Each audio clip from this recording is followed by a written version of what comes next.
Kawachako eni moko kuom jodak ma Alego Usonga owuok tung mosuo kod jod bura moko magikoni seyo Gavana Orengo kendo kwedo maino ma Orengo keto mondo ywa joket mwandu e kaunti ma Siaya.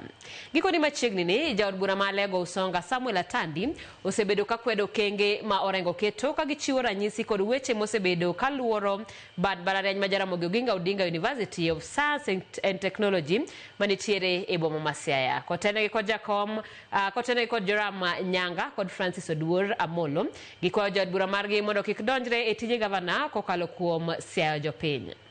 Realms of the county government to allocate funds for university because university is not devolved. I am concerned because these issues are being brought up by people we really respect. A case in point is the Member of Parliament for Alego Usonga, and we are very much disappointed to this extent that he is going to the extent of mentioning the name of the governor and misleading the public that the governor intends to reallocate land that is meant for the university to be used in building county headquarters. That is far from the truth. Kama Mheshimiwa Atandi anataka kuleta university Siaya, Mheshimiwa Atandi yeye yuko kwa budget.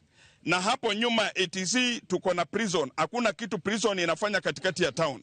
Atandi atoe prison, atafute kiwanja kule Matera ama Barolengo ama aende kule Central Sakwa, apeleke prison huko, achukue university aweke kwa prison. We implore on him to consider retaining that land for the sake of the expansion of the university and not for building county headquarters.